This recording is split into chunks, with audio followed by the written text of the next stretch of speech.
Hey folks, animecaps here. This is the second part of The Devil is a Part-Timer story, chapters 7 to 13. If you haven't watched the first part, you can find the link in the description below. Let's get started. The following morning, Suzuno Kamazuki, who had fallen down the stairs of their apartment building, comes to introduce herself to Sadao, Shir, and Hans, and offers them a box of udon noodles as a token of goodwill. Emi also gets a gift from Emeralda that contains bottles of a sacred drink that gives you more energy. Emi, who is still stalking Sadao's apartment, notices Suzuno assisting Hans with some chores and sneaks over to investigate. However, she's apprehended when Suzuno leaves the apartment and Emi stumbles down the stairs while trying to escape. Suzuno introduces herself to Emi again in Sadao's apartment and assumes that the two of them are dating because of how openly they communicate with one another, which Emi refutes. After speaking with Suzuno outside, Emi appears to have the impression that Suzuno likes Sadao, which prompts Suzuno to be warned not to approach Sadao. Although Suzuno is from Ente Isla and is aware of who Emi is, unbeknownst to Emi. Suzuno presents Sadao with a handcrafted boxed lunch as he heads off to work, where he's now shift supervisor. Emeralda phones to inquire about the results of the magic drink and reports that, for the time being, there is quiet on Ente Isla while stories are being propagated, and Emi is keeping watch outside McRonald. Emeralda goes on to say that the church is now searching for the missing Olba and issues a caution that other individuals might also be looking for her. Chiho is envious of the lunch Suzuno made for Sadao while he takes a break at McRonald. In the meantime, Emilia is attacked while purchasing groceries at a convenience store by a masked man brandishing a big scythe and utilizing magic, negating her holy sword in a counterattack. Following the incident, while still trying to identify the masked man, Chiho calls Emi to express her jealousy over Sadao's packed lunch. Chiho is shocked to see Suzuno still assisting Sadao and company with household tasks when Chiho and Emi visit Sadao's flat. Later, when Sadao is accompanying Chiho home, she declares her love for him and downplays the fact that he's a demon because she's already fallen in love. Suzuno overhears Chiho's confession at that very moment, leading Chiho to flee in shame. After asking Sadao about his own reaction to being loved by others, Suzuno is obviously taken aback by his heartfelt response.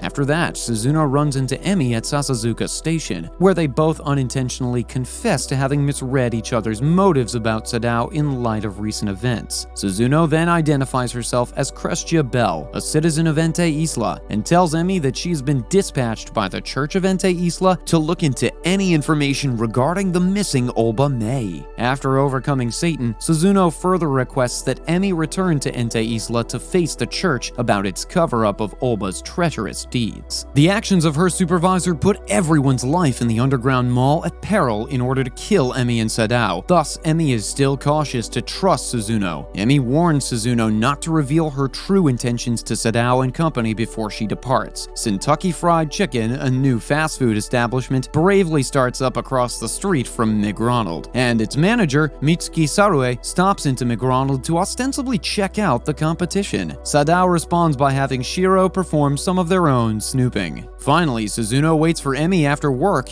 and mentions wanting to go to McRonald, where Sadao works. Rika interprets this interaction between Suzuno and Emi as a lover's argument, much to Emi's annoyance. When Rika, Emi, and Suzuno arrive in Hatagaya, they find the Tanabata festival in full swing. Rika, who is still very excited about the supposed lovers' quarrel between Emi and Suzuno, advises that she should first stop by the recently opened Kentucky Fried Chicken to hear more about the specifics of the conflict before continuing. An irate Shir, who had been nearby doing surveillance on Kentucky for Sadao, stops Emi as she begins aggressively attacking Sadao as she desperately tries to deny Rika's suggestion that she and Sadao were a pair. After some chit-chat and quick introductions, Ashia is able to clarify Rika's confusion about Emi and Sadao by utilizing a metaphor to convey their shared past. Sadao struggles to make a decision as McRonald's company starts losing money to Kentucky for the festival and ultimately resolves to have his staff keep themselves occupied until an opportunity for business presents itself. Later, Shiro, Emi, Suzuno, Sadao and Rika pay a visit to McRonald. Rika, to Sadao's annoyance, has a less than good first impression of him. After several failed attempts to advertise McRonald to festival attendees, Sadao finally has the brilliant idea of incorporating the brand into the event. Then Sadao makes a call to a friend to ask them to bring some bamboo plants to beautify the front of the business, finally disclosing that they will let festival attendees hang wishes on the plants in exchange for a complimentary drink, a move that effectively fills McRonald with consumers. Suzuno detects a strange purple aura hovering around the people in front of McRonald as this is going on, which confirms her suspicions about Sadao. Following the success of the previous day's business, Mayumi tells Sadao that the McRonald branch in Fushima Park asked her to choose him in order to help them with business during a fair. That evening, Suzuno overhears Hans telling Sadao that they might be able to harvest magic from people's fear by exploring the fair's advertised haunted house, which she then conveys to Emi as a precaution. Later, after growing skeptical of Sadao and company's motives, Chiho extends an invitation to Emi to attend the fair and invites Suzuno as well. Chiho attempts and fails to win Sadao's attention while he's still preoccupied with his work at the park's McRonald and impressing its management. Following that, the girls decide to explore the rest of the fair. They first stop by the haunted house, which is too much for them, and then the reptile exhibit, where Chiho and Emi both confess to having a fear of reptiles despite Suzuno having previously eaten them as a delicacy in the southern part of Ente Isla. Emi runs into a maintenance man while he's looking around the exhibit, causing him to drop his keys. The circus monkey named Sadao, who has escaped, then picks up the keys, much to Sadao's annoyance. It is revealed that the monkey had opened the crocodile exhibit before being discovered. The creatures can now get away and enter the water park as a result. Emi, Chiho, and a dumbfounded Suzuno watch as the audience go into a panic as Satan absorbs their fears and chants a spell to quiet the creatures, saving the fair and leaving Suzuno to reiterate Emi's earlier reasons for why he would save the humans. Suzuno then senses a white-winged thing following her as the girls make their way home, but when she turns to look, it's gone. While Miki sends boxes of goods she imported from Hawaii for Sadao and company to sell at a bazaar in the shopping district, Shir continues to suffer from his illness. Suzuno, in the meantime, experiences a flashback in which she is shown carrying out the church's death orders by killing members of the opposing Allied Night Order. Before Sadao departs for his shift at McRonald, Chiho, Emi, and Suzuno arrive at his apartment complex and assist him in moving all of the goods to the shopping area. Suzuno departs from the group at this point to speak with a hooded figure about her assignment to kill Sadao, which she finds difficult. As Emi and Chiho make their way home and consider what has happened, the masked assailant with the scythe attacks them. He later reveals himself to be a fallen angel named Serial and manages to defeat Emilia in combat. Krestia knocks Chiho out when he's trying to phone Sadao. As Suzuno moves swiftly in the direction of the city hall, Sadao finds that Chiho hasn't returned home. Hans then uses GPS to trace Emi's location. While Olba regains consciousness in the hospital, Sadao rushes to the city hall to save Chiho after discovering that Mitsuki Saroe's identification is a fake. Shiro exits the hospital room and spots an unresponsive police officer. He's forcefully punched into submission while conducting an investigation by the freshly awoken Olba, who discovers Sadao's address from Shir's insurance card. Sariel cruelly starts tormenting Emilia atop City Hall in an effort to get the better half, but it won't appear in his presence. In the meantime, Satan shows up and uses his remaining magic to take down Sariel's defenses. Krestia then uses a magical mallet to hit him and learns that Satan and the other demons have been aware of her ever since she first moved into the Villa Rosa. Krestia beats Satan, who doesn't have any magic, but Satan gets up and goes to save Chiho from Sariel, leading Krestia to realize that, unlike Satan, she had deserted her comrades. Olba visits Lucifer at the same moment and tries to renew their agreement. Emilia thinks that Satan will appear to help Chiho because of his innate need to defend his co-workers, which is mocked by Sariel when he starts to exhibit a depraved character. Much to the relief of Chiho and Emilia, Satan does show up, but Sariel easily defeats him due to his lack of magic. Olba uses Emilia's drink to refuel his energy, while casting a spell to enlarge the moon, which boosts Sariel's magic and causes an uproar in the city. While Krestia chooses to ally with Satan as a result of the panic, Sariel maintains his confidence in his own ability. Later, after tricking Olba into creating a panic in the city for Satan's sake, Lucifer knocks him out and breaks the moon curse. Sariel is ultimately defeated by Satan's demon sword following their epic aerial battle, which has destroyed half of the city.